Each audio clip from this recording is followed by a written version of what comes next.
हम पढ़ रहे हैं मानव में भ्रूणीय परिवर्तन। अब तक मानव के भ्रूणीय परिवर्तन का जो अध्याय है, इस अध्याय में मानव जनन और मानव में भ्रूणीय परिवर्तन में अब तक हमने पढ़ा है कि मानव के जीवन चक्र में कौन कौन सी घटनाएं होती है। उसके पश्चात मानव में नर और मादा जनन तंत्र की संरचना, कौन कौन से जननांग पाए जाते हैं और उन जननांगों के कार्य क्या होते हैं तथा उन जननांगों से कौन कौन से हार्मोन स्रावित होते हैं।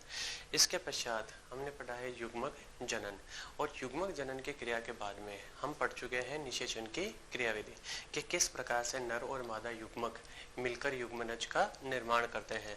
और अब हम पढ़ने वाले हैं कि वो जो युग्मनज बना है उस युग्मनज से भ्रूण का निर्माण कैसे होता है। तो अब हम जो नेक्स्ट चीज पढ़ने वाले हैं वो है परिवर्तन। उस परिवर्तन में हम पढ़ने वाले हैं युग्मनज से भ्रूण, एक पूर्ण विकसित शिशु का निर्माण, पूर्ण विकसित शिशु का निर्माण, पूर्ण विकसित शिशु का निर्माण या भ्रूण का जो निर्माण की क्रियाविधि है उसी भ्रूण के निर्माण की क्रियाविधि को कहते हैं भ्रूणीय परिवर्तन। अब ये भ्रूणीय परिवर्तन की क्रिया किस प्रकार से संपन्न होती है, इसमें कौन कौन से चरण होते हैं, किस प्रकार के इसमें घटनाएं होती है, ये सारा का सारा अब हम इस अध्याय में पढ़ने वाले हैं। तो अब आप लोगों को मालूम होगा कि जब हमने इस प्रकार से मानव में मादा जनन तंत्र की सब संरचना देखी थी तो उस मादा जनन तंत्र की संरचना में इस प्रकार के कुछ भाग आप लोगों ने देखे थे। एक बार फिर से इन भागों को रिवाइज कर लीजिए। क्योंकि ये जो भाग है इन्हीं भागों के अंदर, मादा के अंदर भ्रूणीय परिवर्तन किस प्रकार से होता है ये हम समझने वाले हैं। तो अब देखिए, यहाँ पर जब इन भागों की संरचना का अध्ययन करते हैं तो यहाँ पर ये जो चौड़ा वाला भाग है, यही चौड़ा वाला भाग कहलाता है वेजाइना या योनि।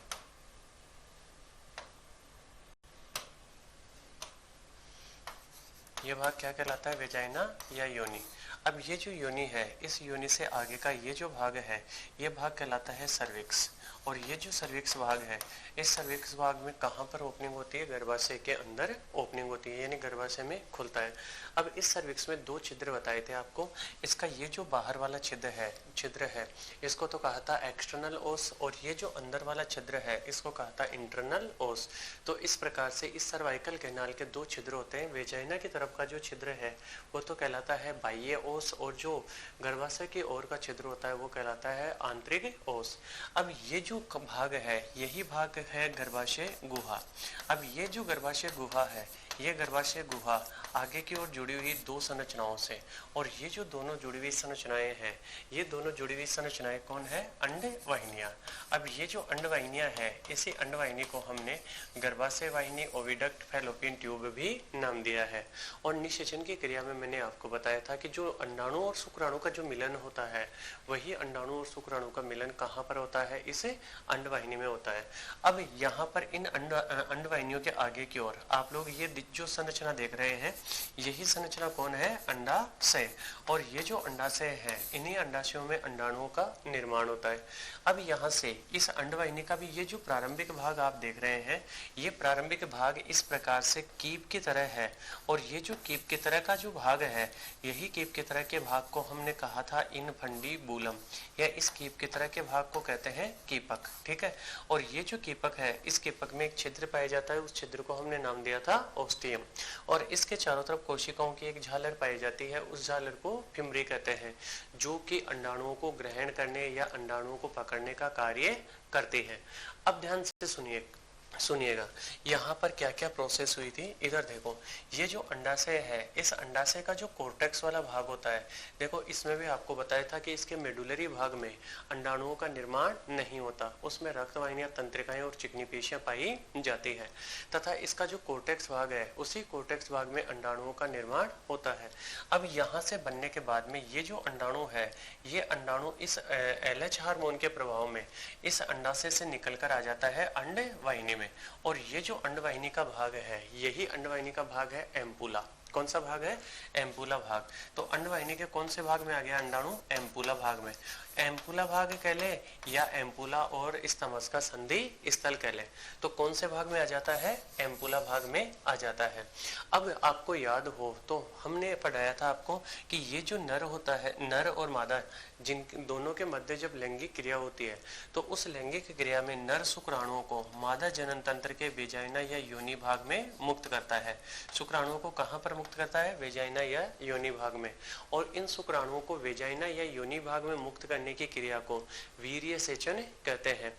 जब ये क्रिया नर जननांग शिश्न के द्वारा होती है तब तो वो वीर्य सेचन कहलाएगी, और अगर यदि इसको बाह्य साधनों के माध्यम से मुक्त किया जाता है तो उसी को कृत्रिम वीर्य सेचन कहते हैं।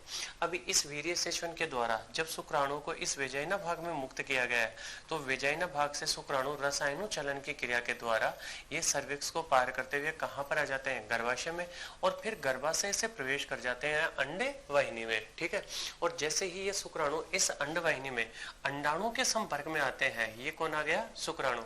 यहाँ पर ये तो कौन है? ओवम। ठीक है, अंडवाहिनी के एम्बुला भाग में, और यहाँ पर ये बाहर से कौन आ गया? स्पर्म। अब ये ओवम यानी अंडाणु भी कैसा है? एन, और ये शुक्राणु भी कैसा है? एन। अब ये शुक्राणु और अंडाणु दोनों का निषेचन, दोनों का मिलन कहाँ पर हो रहा है? अंडवाहिनी के एम्पुला भाग कह दो या एम्पुला और स्तमस का संधि स्थल कह दो, दोनों का क्या हो जाता है? मिलन हो जाता है। तो ये जो दोनों के मिलने की और मिलकर एक 2n संरचना का निर्माण करवाते हैं, और इसी 2n संरचना को हम जायगोट या युग्मनज कहते हैं। तो इस मिलकर जायगोट के जो निर्माण की क्रिया है, इसी जायगोट के निर्माण की क्रिया को, जायगोट या युग्मनज निर्माण की जो क्रिया है, इसी युग्मनज निर्माण की क्रिया को हमने निषेचन नाम दिया था। तो यहाँ पर निषेचन की क्रिया कहाँ पर होती है? निषेचन की क्रिया होती है अंडवाहिनी के एम्पुला या एम्पुला और स्तमस के संधि स्थल पर। अब यहाँ पर किसका निर्माण हो गया? युग्मनज का। अब ये जो युग्मनज बना है, ये युग्मनज कहाँ पर बना है? ये युग्मनज बना है इस अंड वाहिनी में। अब ये जो युग्मनज बना है, यही युग्मनज आके एक कंप्लीट भ्रूण का निर्माण करेगा। अब ये युग्मनज भ्रूण का निर्माण कैसे करेगा, यही हम पढ़ रहे हैं भ्रूणीय परिवर्धन में। तो किस प्रकार से एक युग्मनज भ्रूण का निर्माण करता है, वही क्रिया क्या कहलाती है? भ्रूणीय परिवर्धन।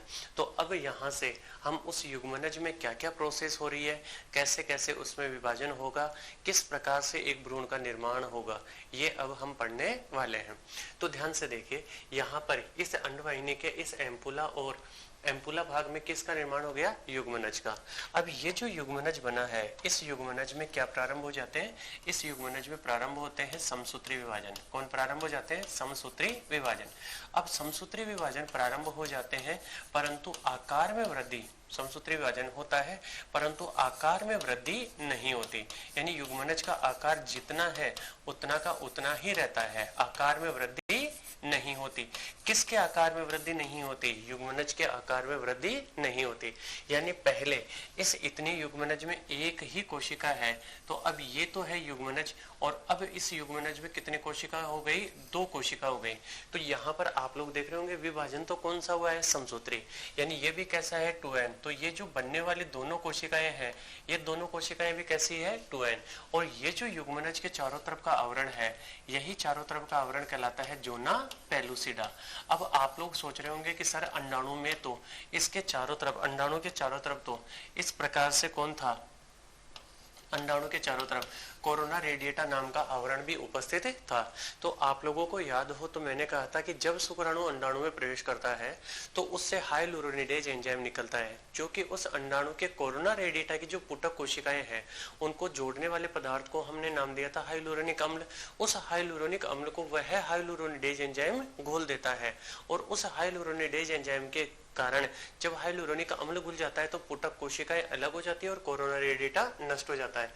तो अब उस कोरोना रेडिएटा के अंदर का जो आवरण है वो आवरण कौन सा है? Zona pellucida. तो अब युग्मनज के चारों तरफ का आवरण भी कौन है? Zona pellucida. अब ये जोना पेलुसिडा क्या काम करवाता है? देखो ध्यान से सुनिएगा। ये जोना पेलुसिडा, अगर यदि ये जोना पेलुसिडा यहीं पर हट गया तो ये भ्रूण अंडवाहिनी से ही जुड़ जाएगा। यानी इसका ध्यान से सुनिए, गर्भाशय के अतिरिक्त, गर्भाशय के अतिरिक्त अन्य भागों में रोपण से रोकना, अतिरिक्त अन्य भागों में रोपण को रोकना। ठीक है, अब रोपण क्या होते हैं वो थोड़ी देर में बता रहा हूं। अन्य भागों में रोपण को रोकना, ये किसका काम होता है? ये काम होता है जोना पेलुसिडा का। ठीक है, और ये अगर यदि रोपण हो जाए अन्य भागों में, तो अन्य भागों में यदि रोपण हो रहा है, अन्य भागों में रोपण, अन्य भागों में यदि रोपण हो जाए तो अन्य भागों में रोपण की जो क्रिया है उसी रोपण की क्रिया को अपस्थानिक गर्भता कहते हैं। क्या कहेंगे? अपस्थानिक गर्भता। यानी भ्रूण का गर्भाशय के अतिरिक्त अन्य भागों जैसे अंडवाहिनी में इनमें रोपित होना क्या कहलाता है?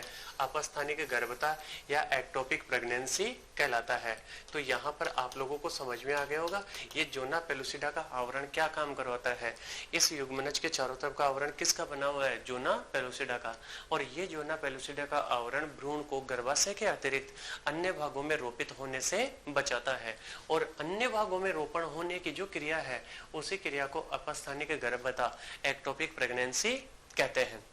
अब सुनिए, यहाँ पर आप लोग देख रहे होंगे कि इस युग्मनज में लगातार समसूत्री विभाजन हो रहा है, परंतु युग्मनज जैसे पहले इतने आकार का था अभी भी इतने ही आकार का रहेगा। पहले इतने बड़े युग्मनज में केवल कितने कोशिका है? एक। अब इस इतने बड़े युग्मनज में कोशिका कितनी हो गई? 2। तो अब यहाँ पर आप लोग देख रहे होंगे कि कोशिकाओं के आकार में तो वृद्धि नहीं होती है, सही है, परंतु जैसा उल्टा हो क्या रहा है, जैसे जैसे संख्या बढ़ती है, कोशिकाओं की संख्या बढ़ती है, वैसे वैसे उन कोशिकाओं का आकार क्या होता जाएगा? छोटा होता जाएगा। क्यों? क्योंकि पहले एक कोशिका थी, अब 2 होते ही आकार आधा हो गया, 4 होते ही आकार 1/4 हो जाएगा। समझ में आ गई ये वाली बात? तो इस प्रकार से आप लोग देख रहे होंगे कि यहाँ पर इस निषेचन के बाद में जो समसूत्री विभाजन हो रहा है उस समसूत्री विभाजन में युग्मनज की संख्या, युग्मनज में संख्याओं की तो वृद्धि होती है परंतु आकार में वृद्धि नहीं होती। इस कारण ये जो क्रिया हो रही है इसी क्रिया को, निषेचन के बाद में होने वाली इस क्रिया को विदलन या क्लीवेज कहते हैं। समझ में आ गई ये वाली बात? तो क्लीवेज में कौन सा विभाजन होता है? समसूत्री विभाजन होता है, परंतु आकार में वृद्धि नहीं होकर आकार में क्या होती है? कमी होती है। इस कारण इस क्रिया को क्या कहते हैं? विदलन। अब देखो यहाँ पर तेजी से विभाजन हो रहा है तो इसमें ऊर्जा की आवश्यकता क्या होगी? ऊर्जा की आवश्यकता अधिक होगी। ध्यान से सुनिएगा, ऊर्जा की आवश्यकता अधिक। ऊर्जा की आवश्यकता जब अधिक है तो ऊर्जा का उत्पादन भी क्या करना पड़ेगा? अधिक। तो यहाँ पर ऑक्सीजन की मात्रा, ऑक्सीजन का उपयोग क्या हो जाएगा? ऑक्सीजन का उपयोग भी अधिक हो जाएगा। ऑक्सीजन का उपयोग अधिक हो जाएगा तो CO2 का उत्पादन भी अधिक हो जाएगा। CO2 का उत्पादन अधिक होता है। तो कुल मिलाकर आप लोग यहाँ पर देख रहे हैं कि ये जो विदलन की क्रिया है इस विदलन की क्रिया में उपापचय दर बढ़ जाती है और इस विदलन की क्रिया को प्रारंभ करने का श्रेय शुक्राणु के प्राथमिक तारक काय को जाता है। समझ में आ गई ये वाली बात? तो अब यहाँ पर विदलन की क्रिया निरंतर हो रही है और इस क्रिया के फलस्वरूप जो अंदर की ओर कोशिकाएं बन रही है उन्हीं अंदर की ओर बनने वाली कोशिकाओं को कोरक खंड कहते हैं और इन्हीं कोरक खंडों को अंग्रेजी में ब्लास्टोमियर कहते हैं। तो अब विदलन के फलस्वरूप बनने वाली कोशिकाओं को क्या कह रहे हैं? ब्लास्टोमियर या कोरक खंड। ठीक है, और ये विदलन की क्रिया कहां पर प्रारंभ हो जाती है? इस अंडवाहिनी में। अब अंडवाहिनी में जैसे ही ये विदलन की क्रिया प्रारंभ हो रही है तो आप देख सकते हैं भ्रूण का परिवर्धन भी कहां से स्टार्ट हो जाएगा? अंडवाहिनी से ही स्टार्ट हो जाएगा। अब ये कोरक खंड लगातार बनते जाएंगे और उसके बाद में एक समय ऐसा आएगा कि यहाँ पर देखो ये तो चारों तरफ का जो आवरण है, ये तो चारों तरफ का आवरण कौन हो गया? Zona pellucida. और इस आवरण के अंदर की ओर इस प्रकार से कई कोरक खंड जमा हो जाएंगे। अब ये कोरक खंड जैसे जैसे जमा होते जा रहे हैं तो यहाँ पर एक ठोस गेंद समान संरचना का निर्माण हो गया, यानी अंदर की ओर कई कोरक खंड क्या हो गए? जमा। और इन कोरक खंडों की संख्या कितनी है? 8 से 16 हो सकती है। तो अब यहाँ पर कैसी संरचना बन रही है? यहाँ पर जो संरचना बन रही है वो है ठोस गेंद समान संरचना। अब ये ठोस गेंद समान संरचना कहाँ पर बनी है? ये गेंद समान संरचना बनी है अंडवाहिनी में। और ये जो गेंद समान संरचना है इसी संरचना को कहते हैं तूतक। क्या कहते हैं? तूतक। और इसी तूतक को अंग्रेजी में कहते हैं मोरुला। तो मैं ऐसा कह सकता हूं कि विदलन की क्रिया के फलस्वरूप जब कोरक खंडों का निर्माण होता है तो ये कोरक खंड व्यवस्थित होकर एक ठोस गेंद समान संरचना का निर्माण करते हैं और उसी ठोस गेंद समान संरचना को मोरुला या तूतक कहते हैं। इस तूतक या मोरुला के चारों तरफ का आवरण जोना पेलुसिडा कहलाता है और ये जोना पेलुसिडा इस भ्रूण को गर्भाशय के अतिरिक्त अन्य भागों में रोपित होने से बचाता है। अब देखो ये जो मोरुला या तूतक है, ये मोरुला या तूतक यहाँ से यूं लुढ़कता हुआ ये मोरुला या तूतक कहाँ पर प्रवेश कर जाता है? गर्भाशय में। तो अब गर्भाशय में पहुंचने पर क्या होगा? तो यहाँ पर आप देख रहे होंगे कि एम्पुलरी भाग में निषेचन हुआ, निषेचन होकर फिर 2 कोरकखंड, फिर 3, फिर 4, इस प्रकार से लगातार कोरकखंडों का निर्माण होता जा रहा है।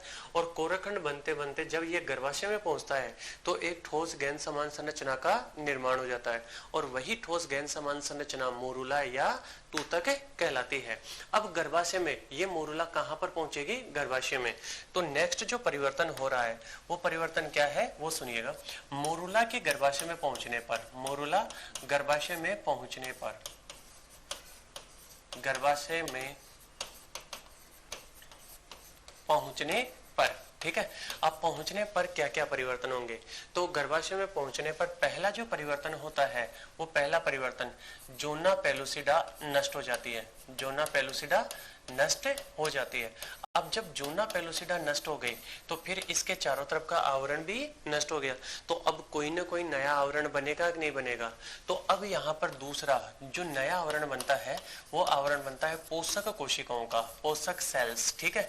और इन्हीं पोषक कोशिकाओं को कहते हैं ट्रोफोब्लास्ट। क्या कहते हैं? ट्रोफोब्लास्ट का नया आवरण बनता है, ट्रोफोब्लास्ट का नया आवरण। और ये जो ट्रोफोब्लास्ट का नया आवरण बन रहा है, यही नया आवरण क्या काम करवाता है? रोपण की क्रिया में सहायता करवाता है। तो अब देखो यहाँ पर जैसे ही ये गर्भाशय में पहुंचा, गर्भाशय में पहुंचते ही जोना पेलुसिडा क्या हो गई? नष्ट हो गई, और इसके चारों तरफ पोषक कोशिकाओं का एक नए आवरण का निर्माण हो जाता है। तो अब यहाँ पर हम देखें, यहाँ पर डायग्राम, इसका अगर यदि हम डायग्राम ड्रॉ करें तो ये चित्र कुछ ऐसा बन जाएगा, ठीक है। तो अब इसमें ये जो चारों तरफ की जो कोशिकाएं हैं, ये चारों तरफ की कोशिकाएं कौन सी कोशिकाएं हैं? पोषक कोशिकाएं। और इसके अंदर की ओर यहाँ पर ये कौन भरे हुए हैं? कोरक खंड, ठीक है। अब उसके बाद में क्या होता है? ये गर्भाशय में जब पहुंच गई तो ये जो गर्भाशय है, इस गर्भाशय में यहाँ पर भरा हुआ आता है गर्भाशय द्रव। यहाँ पर कौन है? गर्भाशय द्रव, यूटेराइन फ्लूइड। ये जो गर्भाशय द्रव होता है, ये गर्भाशय द्रव इसमें एक किनारे से अंदर की ओर प्रवेश करता है। अब आप लोग देखेंगे कि जब ये गर्भाशय द्रव अंदर की ओर प्रवेश करेगा तो अंदर की ओर ये जो कोरकखंड थे, इन कोरकखंडों पर दबाव उत्पन्न करेगा। और जब कोरकखंडों पर दबाव उत्पन्न करेगा तो ये कोरकखंड एक किनारे की ओर जाकर इकट्ठा हो जाएंगे। तो इस मोरुला के बाद में क्या परिवर्तन हुआ? गर्भाशय में जैसे ही पहुंची, जोना पेलुसिडा तो नष्ट हो गई, पोषक कोशिकाओं का नया आवरण बन गया। उसके बाद में गर्भाशय द्रव इसके अंदर प्रवेश करता है। गर्भाशय द्रव जब अंदर प्रवेश करता है तो अंदर के कोरकखंडों पर दबाव लगता है। दबाव लगने से सारे के सारे कोरकखंड अंदर की ओर इकट्ठा हो जाते हैं। और जैसे ही ये कोरकखंड अंदर की ओर इकट्ठा होते हैं तो उससे संरचना कैसी बन जाएगी? ये तो इसके चारों तरफ का आवरण हो गया। ये चारों तरफ का आवरण कौन सी कोशिकाओं का बना हुआ है? पोषक कोशिकाओं का बना हुआ है। और इसके अंदर की ओर ये जो कोरकखंड थे वो सारे के सारे कोरकखंड एक किनारे की ओर एकत्रित हो गए। अब ये जो कोरकखंड एक किनारे की ओर एकत्रित हुए हैं, और यहाँ पर इसका जो ये नीचे वाला भाग है, इस नीचे वाले भाग में यहाँ पर कौन भरा हुआ है? यहाँ पर भरा हुआ है गर्भाशय द्रव।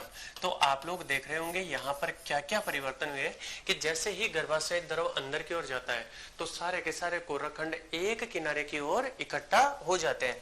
अब इन कोरकखंडों के एक किनारे की ओर इकट्ठा होने से ये जो कोशिकाओं का समूह बना है, यही कोशिकाओं का समूह कहलाता है आंतरिक कोशिका समूह। आंतरिक कोशिका समूह। और आंतरिक कोशिका समूह जो है, इसी को हम अंग्रेजी में आंतरिक के लिए कहते हैं इनर, कोशिकाओं के लिए क्या लेते हैं? सेल, और समूह के लिए क्या लेते हैं? मास, इनर सेल मास। और इसी को हम शॉर्ट में क्या लिख देते हैं? ICM। तो ऐसे कह दूं कि बाकी बची हुई कोशिकाएं एक किनारे की ओर इकट्ठा होकर ICM का निर्माण करती है। और यहाँ पर एक गुहा का निर्माण हो जाता है, उस गुहा को ब्लास्टोसील कहते हैं। और ये जो ब्लास्टोसील है, इस ब्लास्टोसील में कौन सा द्रव भरा हुआ है? इस ब्लास्टोसील में गर्भाशय द्रव भरा हुआ होता है। और ये जो ब्लास्टोसील अवस्था है, इसी ब्लास्टोसील अवस्था के कारण इस अवस्था को हम ब्लास्टूला कहते हैं। तो अब मोरूला के बाद में दूसरी अवस्था कौन सी आ गई? ब्लास्टूला आ जाती है। तो ब्लास्टूला में क्या हुआ कि जो मोरूला का जोना पेलुसिडा नष्ट हुआ, तो उसके बाद में पोषक कोशिकाओं का नया आवरण बना, और पोषक कोशिकाओं का नया आवरण बनने के बाद में गर्भाशय द्रव एक किनारे से प्रवेश करता है, जिससे कोशिकाओं का समूह एक किनारे पर या कोराखंड एक किनारे पर व्यवस्थित होकर आंतरिक कोशिका समूह का निर्माण करते हैं। और यही आंतरिक कोशिका समूह भविष्य में किसका निर्माण करवाएगा? भ्रूण का निर्माण करवाएगा। तो भ्रूण का निर्माण किसके द्वारा होता है? आंतरिक कोशिका समूह के द्वारा होता है। समझ में आ गई ये वाली बात? अब देखो, ये जो ब्लास्टूला है, ये ब्लास्टूला अलग अलग प्रकार की होती है। जैसे कईयों में सीलोब्लास्टूला, एम्फीब्लास्टूला, डिस्कोब्लास्टूला, पेरीब्लास्टूला, ये सारे के सारे इसके अलग अलग प्रकार होते हैं। लेकिन मानव में जो ब्लास्टूला होती है, मानव में इसे कोरक पुटी कहते हैं। मानव में ब्लास्टूला को कोरक पुटी या ब्लास्टोसिस्ट कहते हैं। कोरक पुटी या फिर क्या कहेंगे? ब्लास्टोसिस्ट कहेंगे। समझ में आ गई ये वाली बात? क्यों कहेंगे? क्योंकि इसके चारों तरफ का आवरण किसका बना हुआ है? पोषक कोशिकाओं का बना हुआ है। तो मोरूला के बाद में कौन सी अवस्था आ गई? ब्लास्टूला। और ब्लास्टूला को ब्लास्टूला क्यों कहा? ब्लास्टोसील गुहा की उपस्थिति के कारण कहा। अब देखो, ये जो ब्लास्टूला बनी है, इस ब्लास्टूला के बाद में क्या होता है? यहाँ पर थोड़ा सा ध्यान से देखिएगा। यहाँ पर ये जैसे ही ब्लास्टूला बनती है, ये यहाँ पर इस गर्भाशय में ये किसका निर्माण हो गया? ब्लास्टूला।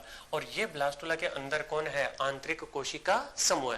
अब जैसे ही ये आंतरिक कोशिका समूह वाला भाग इस गर्भाशय भित्ति के संपर्क में आता है, गर्भाशय भित्ति के संपर्क में आते ही ये गर्भाशय की भित्ति से जुड़ जाता है। और गर्भाशय की भित्ति से जो जुड़ने की क्रिया है, उसी क्रिया को हम कहते हैं रोपण। तो अब नेक्स्ट जो प्रोसेस आ जाएगी, वो कौन सी आ जाएगी? रोपण। रोपण की क्रिया कहते किसको है? ब्लास्टूला अवस्था का गर्भाशय भित्ति से जुड़ना या एक परिवर्तनशील भ्रूण का गर्भाशय की भित्ति से जुड़ना क्या कहलाता है? रोपण कहलाता है। तो अब नेक्स्ट प्रोसेस में क्या हो जाएगा? नेक्स्ट प्रोसेस में ये जो ब्लास्टोसील बनी है, ये ब्लास्टोसील, ध्यान से सुनिए, या ये जो ब्लास्टूला अवस्था है या ब्लास्टोसिस्ट जो कह रहे हैं हम मानव में, ब्लास्टोसिस्ट किससे जुड़ जाती है? गर्भाशय की भित्ति से जुड़ जाती है। गर्भाशय की भित्ति से जुड़ती है। और गर्भाशय की भित्ति से जो जुड़ने की क्रिया है, यही जुड़ने की क्रिया क्या कहलाती है? इसी जुड़ने की क्रिया को रोपण कहते हैं। और इस रोपण को अंग्रेजी में इम्प्लांटेशन कहते हैं। रोपण या इम्प्लांटेशन कहते हैं। समझ में आ गई ये वाली बात? रोपण या इम्प्लांटेशन। तो भ्रूण का, परिवर्तनशील भ्रूण का गर्भाशय की भित्ति से जुड़ना ही रोपण या इम्प्लांटेशन कहलाता है। अब ये रोपण या इम्प्लांटेशन की जो प्रोसेस है, ये प्रोसेस कब होती है? ये प्रोसेस होती है निषेचन के 7वें दिन। निषेचन के 7वें दिन, यानी जब निषेचन की क्रिया हो जाती है तो उस निषेचन के 7वें दिन संपन्न हो जाती है। अब निषेचन के 7वें दिन जब रोपण की क्रिया हो जाती है तो उसके बाद में क्या होता है? सुनिए, ये जो रोपण की क्रिया है, यानी इस रोपण के लिए सीधा सीधा सा ऐसा कह सकते हैं कि परिवर्तनशील भ्रूण का गर्भाशय के भित्ति से जुड़ना ही क्या कहलाता है? रोपण। अब इसमें होता क्या है? ये रोपण होता है 3 प्रकार का, यानी रोपण के कितने प्रकार होते हैं? 3 प्रकार। अब रोपण 3 प्रकार का कौन कौन सा, वो सुनिए। पहला जो रोपण का प्रकार है, वो पहला प्रकार आप लोगों को मैं बता देता हूं। पहला प्रकार कहलाता है सतही रोपण। पहला कौन सा है? सतही या सरफेशियल रोपण। अब ये जो सरफेशियल रोपण होता है, ये जनरली किस में होता है? जानवरों में होता है। और इस प्रकार के रोपण में होता क्या है? ये है गर्भाशय के सबसे बाहर वाली भित्ति, पेरीमेट्रियम, और ये है गर्भाशय के मुख का सर्विक्स वाला भाग। ये गर्भाशय की दूसरी साइड हमने बना दी, ठीक है। और यहाँ पर ये गर्भाशय का सबसे अंदर वाला स्तर क्या कहलाता है? एंडोमेट्रियम, ठीक है। और ये खालिस्तान कौन है? गर्भाशय की गुहा। अब यहाँ पर जो भ्रूण है, ये भ्रूण इस प्रकार से जुड़ गया, तो यहाँ पर ये जो संरचना है, यही संरचना कौन है? भ्रूण। तो अब आप देख रहे होंगे कि जो भ्रूण का परिवर्तन है, वो भ्रूण का परिवर्तन गर्भाशय गुहा में हो रहा है। भ्रूण का परिवर्तन कहां पर हो रहा है? गर्भाशय की गुहा में। और भ्रूण का परिवर्तन जब गर्भाशय की गुहा में होता है तो इसी रोपण को हम सतही रोपण कहते हैं। तो पहला कौन सा प्रकार हो गया? सतही रोपण। अब सतही रोपण के बाद में दूसरा जो प्रकार आता है, वो दूसरा प्रकार आ जाता है उत्केंद्रीय रोपण। उत्केंद्रीय रोपण। अब उत्केंद्रीय रोपण में क्या होता है, ये उत्केंद्रीय रोपण होता है कुतरकर खाने वाले जीवों में। जैसे कौन कौन से जीव है, चूहा है, खरगोश है, गिलहरी है, इन जीवों में होता है। ठीक है, अब इन जीवों में होता क्या है, यहाँ पर ये सबसे बाहर, इनमें भी क्या होगी, पेरीमेट्रियम। फिर उसके बाद में ये गर्भाशय का मुख हो जाएगा, गर्भाशय के मुख के बाद में फिर ये सबसे अंदर वाला स्तर कौन सा है, एंडोमेट्रियम। तो अब इनके अंदर एंडोमेट्रियम, यहाँ पर जो भ्रूण का परिवर्तन होता है, वो भ्रूण का परिवर्तन इस एंडोमेट्रियम में कोई खांच बन जाए, यहाँ पर ध्यान से सुनिए, यहाँ पर गुहा में नहीं हो रहा है, यहाँ पर इस गर्भाशय के अंदर बनने वाले किसी खांच में हो रहा है। तो भ्रूण परिवर्तन गर्भाशय की खांच में, किस में हो रहा है, गर्भाशय की खांच में परिवर्तन हो जाए। तो गर्भाशय की खांच में जब परिवर्तन हो रहा है तो इस प्रकार का रोपण कहलाता है उत्केंद्रीय रोपण। तो पहला रोपण तो कौन सा हो गया, सतही रोपण, और दूसरा कौन सा हो गया, उत्केंद्रीय रोपण। और जो तीसरा रोपण का प्रकार होता है, वो तीसरा प्रकार होता है अंतराली रोपण। अंतराली रोपण, अब देखो ये जो अंतराली रोपण है, ये अंतराली रोपण किस में होता है, मानव में। अब मानव की जब हम बात करते हैं तो ये गर्भाशय, ये गर्भाशय का सर्विक्स वाला पार्ट और ये वेजाइनल पार्ट। अब देखो यहाँ पर ये एंडोमेट्रियम है। अब इसमें मानव में क्या होता है, यहाँ पर गर्भाशय की गुहा। अब जो परिवर्तनशील भ्रूण होता है, वो परिवर्तनशील भ्रूण इस गर्भाशय की भित्ति को पार करके, यानी गर्भाशय के एंडोमेट्रियम को पार करके ये भ्रूण किस में प्रवेश कर जाता है, ये भ्रूण प्रवेश कर जाता है गर्भाशय की भित्ति में। तो यहाँ पर भ्रूण का परिवर्तन कहाँ पर हो रहा है, भ्रूण का परिवर्तन हो रहा है गर्भाशय की भित्ति में। तो रोपण कितने प्रकार का हो गया, 3 प्रकार का। कि जब भ्रूण गर्भाशय की गुहा में बने, यानी ये गर्भाशय है तो इस गुहा में यूं लटका हुआ रहे, तब तो कौन सा है, सतही। अगर यदि इसके किसी खांच में, किसी वलन में अगर यदि हो, तब कौन सा है, उत्केंद्रीय। और इसकी भित्ति के अंदर प्रवेश कर जाए तब क्या कहलाएगा, अंतराली रोपण कहलाता है, जो कि किस में होता है, मानव में होता है। अब रोपण की क्रिया जब संपन्न हो जाती है तो रोपण कौन सी अवस्था का होता है, रोपण होता है ब्लास्टुला अवस्था का। अब देखो रोपण की क्रिया में एक्चुअल में होता क्या है कि यहाँ पर ये जो ट्रोफोब्लास्ट है, इस ट्रोफोब्लास्ट से एंजाइमों का स्राव होता है। ट्रोफोब्लास्ट यानी पोषक कोशिकाओं से एंजाइम का स्राव होता है, और ये जो एंजाइम निकलते हैं, यही एंजाइम क्या काम करवाते हैं, ये एंजाइम गर्भाशय की भित्ति को हल्का सा नष्ट कर देते हैं, और गर्भाशय की भित्ति के नष्ट होने से ये भ्रूण किस में प्रवेश कर जाता है, ये भ्रूण प्रवेश कर जाता है गर्भाशय के अंदर। समझ में आ गई ये वाली बात।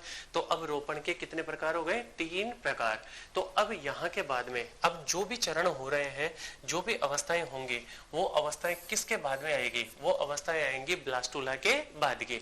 अब ब्लास्टुला के बाद में जो अवस्था आती है, यानी रोपण होने के बाद में, वो रोपण होने के बाद में जो अवस्था आती है, वो अवस्था कहलाती है गैस्टुला।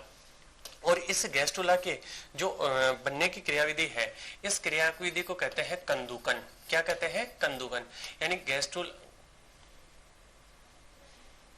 गैस्टुला के बनने की जो क्रियाविधि है, वही बनने की क्रियाविधि क्या कहलाती है, गैस्टुलेशन या कंदुकन। ठीक है, अब ये जो कंदुकन की प्रोसेस है, इस कंदुकन की प्रोसेस में क्या होता है, ये जो ब्लास्टुला अवस्था है, ये ब्लास्टुला अवस्था किसके साथ में जुड़ गई, ये ब्लास्टुला अवस्था जुड़ गई गर्भाशय की भित्ति के साथ में, जिसको हमने क्या कह दिया, रोपण। अब देखो यहाँ पर ये जो आंतरिक कोशिका समूह की जो कोशिकाएं हैं, इन कोशिकाओं में आगे होता है विभेदन। क्या होता है, विभेदन। विभेदन का मतलब यह है कि यहाँ पर अब तक सभी की सभी कोशिकाएं एक समान आकार प्रकार की होती है, सभी कोशिकाएं एक समान आकार की होती है। अब इनमें से एक्टोडर्म बनाने वाली कोशिकाएं अलग हो जाती है, एंडोडर्म बनाने वाली कोशिकाएं अलग हो जाती है। अब देखो जो एंडोडर्म बनाने वाली कोशिकाएं हैं, उनको हम H से लिख रहे हैं। H से क्यों लिख रहे हैं वो थोड़ी देर बाद में पता चल जाएगा, क्योंकि ये हाइपोब्लास्ट बनाएगी। तो अब देखो एक एंडोडर्म बनाने वाली कोशिका यहाँ है, दूसरी एंडोडर्म बनाने वाली कोशिका यहाँ है, तीसरी एंडोडर्म बनाने वाली कोशिका यहाँ है, चौथी यहाँ है। तो इस प्रकार से आप लोग देख रहे होंगे कि अलग अलग परतों का निर्माण करने वाली कोशिकाएं चारों तरफ एक दूसरे के बीच बीच में बिखरी हुई है, यानी रैंडमली वितरित है। तो अब ये जब कोशिकाएं रैंडमली वितरित है, तो इन्हीं कोशिकाओं से क्या करना है कि अब हाइपोब्लास्ट या एंडोडर्म बनाने वाली कोशिकाएं एक जगह है और एक्टोडर्म बनाने वाली कोशिकाएं एक जगह है। तो अब यहाँ पर ये जो H वाली कोशिकाएं हैं ये तो गति करके यहाँ पर आए, और ये जो इनके बीच में बिना जो नोटेड वाली कोशिकाएं हैं वो कोशिकाएं, जैसे ये मैं लिख रहा हूँ E वाली, ये जो E वाली है ये एंडोडर्म वाली कोशिकाएं, ये एक्टोडर्म वाली कोशिकाएं, ये एक्टोडर्म वाली कोशिकाएं एक जगह जाए। तो अब यहाँ पर होगा क्या, यहाँ पर कोशिकाओं में गतियां स्टार्ट हो जाएगी, और ये जो कोशिकाओं की इस आंतरिक कोशिका समूह की जो कोशिकाओं की गतियां हो रही है, इन्हीं गतियों को कहते हैं संरचना विकास गतियां। तो अब कंदुकन अवस्था में क्या हो रहा है, इस कंदुकन अवस्था में जो आईसीएम की कोशिकाएं हैं, आईसीएम की कोशिकाओं, तो आईसीएम की सेल्स में विभेदन होता है, और जब इस आईसीएम की सेल्स में विभेदन हो रहा है तो विभेदन होने से क्या होगा, विभेदन होने से, ध्यान से देखिए, विभेदन होने से एक्टोब्लास्ट और हाइपोब्लास्ट की कोशिकाओं का निर्माण होगा। अब दूसरा परिवर्तन क्या होता है, दूसरा यहाँ पर कोशिकाओं की गतियां होती है, कोशिकाओं की गतियां। अब ये जो कोशिकाओं की गतियां होती है, कोशिकाओं की गति, अब ये जो कोशिकाओं की गतियां हो रही है, इन्हीं गतियों को हम कहते हैं संरचना विकास गतियां। कोशिकाओं की गतियां होती है जिन्हें संरचना विकास गतियां कहते हैं, और ये जो संरचना विकास गतियां हैं, इन्हीं संरचना विकास गतियों को मोर्फोजेनेटिक मूवमेंट कहते हैं, मोर्फोजेनेटिक मूवमेंट कहते हैं। समझ में आ गई वाली बात। तो अब इस गैस्ट्रोल अवस्था में नया परिवर्तन देखो, पहला परिवर्तन तो क्या हुआ, आंतरिक कोशिका समूह की कोशिकाओं में विभेदन हो गया। विभेदन होने के बाद में दूसरा, ये कोशिकाएं एक स्थान से दूसरे स्थान की ओर गति कर रही है। गतियों को हमने क्या कहा, संरचना विकास गतियां या मोर्फोजेनेटिक मूवमेंट। अब ये मोर्फोजेनेटिक मूवमेंट भी दो प्रकार की होती है। अब दो प्रकार आप लोगों को बिल्कुल एब्रीविएट में बता रहा हूँ। पहला जो प्रकार है वो पहला प्रकार है इम्बोली, ठीक है। ये इम्बोली किस में, ये होती है एंडोडर्म में गतियां। किसकी, एंडोडर्म की जो कोशिकाएं हैं उन कोशिकाओं की गति क्या कहलाती है, इम्बोली। और दूसरी होती है एपिबोली। कौन सी होती है, एपिबोली।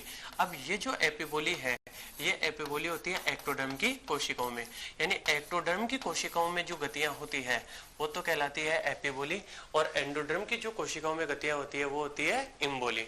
तो यहाँ पर संरचना विकास गतियां कितने प्रकार की हो गई, दो प्रकार की हो गई। फिर तीसरा यहाँ पर जो परिवर्तन होता है, वो तीसरा परिवर्तन, यहाँ पर जो कोरक गुहा बनी थी जिसको हमने ब्लास्टोसील कहा है, वो कोरक गुहा ब्लास्टोसील विलुप्त हो जाती है। अब जब ब्लास्टोसील विलुप्त हो गई, ब्लास्टोसील विलुप्त, तो फिर कौन सी गुहा बनती है, तो इसमें एक नई गुहा का निर्माण हो जाता है, और उसी नई गुहा को आद्यांत्र कहते हैं। क्या कहते हैं, आद्यांत्र। और इसी आद्यांत्र को हम आर्केंट्रोन कहते हैं। तो आद्यांत्र या आर्केंट्रोन का क्या हो जाएगा, निर्माण हो जाएगा। अब ये जो आद्यांत्र या आर्केंट्रोन नई गुहा बनी है, तो यहाँ पर देखो इस गैस्ट्रुला में क्या क्या परिवर्तन हो रहा है। इसमें आईसीएम की कोशिकाओं में विभेदन, विभेदन का मतलब एक प्रकार की कोशिकाओं से अलग अलग प्रकार की कोशिकाओं का निर्माण हो गया। दूसरा, कोशिकाओं में क्या हो रही है, गतियां हो रही है, यानी एक्टोडर्म की कोशिकाएं एक जगह आ रही है, एंडोडर्म की कोशिकाएं एक जगह आ रही है। इन गतियों को हमने कहा संरचना विकास गतियां। संरचना विकास गतियां कितने प्रकार की बता दी हमने, दो प्रकार की, एम्बोली एंडोडर्म की कोशिकाओं की गति, एपिबोली एक्टोडर्म की कोशिकाओं की गति। अब हालांकि ये गतियां भी आगे और डिवाइडेड होती है, लेकिन हमारे को इतना नहीं पढ़ना। अब देखो फिर कोरक गुहा तो क्या हो जाती है, विलुप्त, और यहाँ पर एक नई गुहा का निर्माण हो जाता है जिसको हम आद्यांत्र कहते हैं। और ये जो आद्यांत्र है, यही आद्यांत्र भविष्य में इस भ्रूण में निर्माण करती है आहार नाल का निर्माण। किसका निर्माण करवाती है, आहार नाल। तो आप लोगों से पूछा जाए आहार नाल का निर्माण कौन सी गुहा के या कौन सी संरचना के द्वारा होता है, तो आर्केंट्रोन या आद्यांत्र के द्वारा होता है। अब जब ये आहार नाल का निर्माण करवा रही है, तो आहार नाल में कितने छिद्र होते हैं, दो छिद्र होते हैं, एक तो होता है मुख और एक होती है गुदा। तो ये आहार नाल का जो छिद्र होता है, इस आद्यांत्र का छिद्र, इस आद्यांत्र के छिद्र को हम कहते हैं ब्लास्टोपोर। इसका छिद्र क्या कहलाएगा, ब्लास्टोपोर। अब ये जो ब्लास्टोपोर है, ये ब्लास्टोपोर या तो क्या बनाएगा, इस आहार नाल में मुख का निर्माण करवाएगा या फिर गुदा का निर्माण करवाएगा। समझ में आ गई, क्यों, क्योंकि आहार नाल में केवल और केवल कितने छिद्र होते हैं, दो छिद्र होते हैं, या तो मुख या फिर गुदा। तो अब उसी के आधार पर इस कोरक रंध्र या ब्लास्टोपोर के भविष्य के आधार पर जो जंतु होते हैं उन जंतुओं को हम दो भागों में विभक्त करते हैं, एक तो मुख बनाने वाले प्रोटोस्टोमिया और दूसरा गुदा बनाने वाले ड्यूटेरोस्टोमिया। तो आप लोगों को समझ में आ गया होगा कि इस गैस्ट्रुला अवस्था में क्या क्या परिवर्तन हुआ है। तो गैस्ट्रुला अवस्था के जब हम परिवर्तनों की बात करते हैं तो इसमें आईसीएम के सेल्स में विभाजन हो जाता है, कोशिकाएं अपने भविष्य के आधार पर अलग अलग स्थानों की ओर गतियां करती हैं, उन गतियों को संरचना विकास गतियां कहते हैं। संरचना विकास गतियां दो प्रकार की होती है, इम्बोली और एपिबोली। इम्बोली एंडोडर्म की गतियां, एपिबोली एक्टोडर्म की गतियां। और कोरक जो गुहा है वो कोरक गुहा विलुप्त हो जाती है तथा एक नई गुहा आर्केंट्रोन का निर्माण हो जाता है। ये जो आर्केंट्रोन होती है ये आर्केंट्रोन आहार नाल का निर्माण करती है और इस आहार नाल का जो छिद्र होता है वही आहार नाल का छिद्र क्या कहलाता है, ब्लास्टोपोर, कोरक रंध्र कहलाता है। अब ये कोरक रंध्र या तो मुख का निर्माण करवाएगा या फिर गुदा का निर्माण करवाएगा।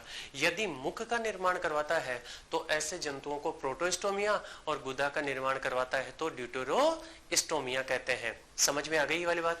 तो यहाँ पर ये गैस्ट्रुला की विशेषताएं हो गई जो परिवर्तन गैस्ट्रुला अवस्था में होते हैं। अब उसके बाद में इस गैस्ट्रुला अवस्था में और क्या क्या हुआ वो सुनिए। यानी ये परिवर्तन ग्राफिकल या चित्रों के माध्यम से हम जानना चाहें तो वो कैसे होते हैं।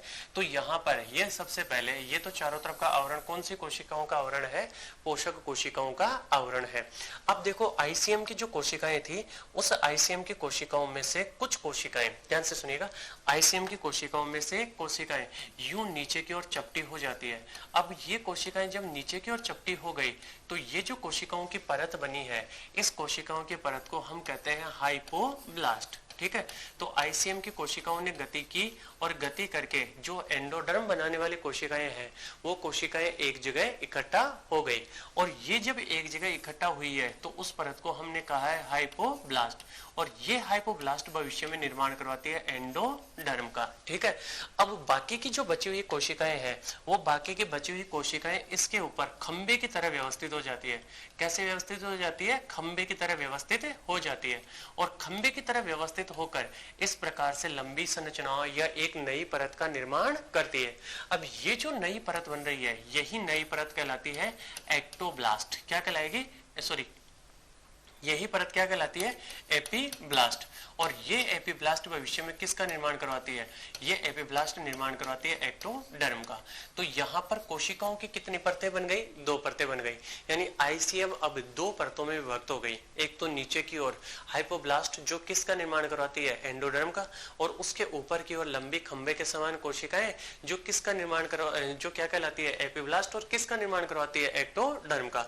अब यहाँ पर अगर यदि आप लोग देख रहे हो तो यहाँ पर इन पोषक कोशिकाओं और इस एपीब्लास्ट के बीच में यहाँ पर आपको ये छोटा सा खालिस्तान दिखाई दे रहा है और ये जो छोटा सा खालिस्तान दिखा है इसी छोटे से खालिस्तान को कहते हैं उल्ब गुहा। अब ये जो उल्ब गुहा है इसी उल्ब गुहा को हम एमनियोन कहते हैं। अब ये एमनियोन या जो उल्ब गुहा है इस उल्ब गुहा की छत तो किसके द्वारा बनी हुई है, पोषक कोशिकाओं के द्वारा, और इसका फर्श किसके द्वारा बना हुआ है, एक्टोडर्म की कोशिकाओं के द्वारा। अब ये जो उल्ब गुहा है इस उल्ब गुहा में एक द्रव भरा रहता है, उस भरे हुए द्रव को उल्ब द्रव कहते हैं। और ये उल्ब द्रव क्या काम करवाता है, जो भ्रूण बनता है उस भ्रूण के बाहरी आघातों से सुरक्षा करता है। तो ये परिवर्तन आप लोगों को समझ में आए क्या, क्या क्या परिवर्तन हुए। सबसे पहले हाइपोब्लास्ट का निर्माण हुआ जो भविष्य में क्या बनाएगी, एंडोडर्म।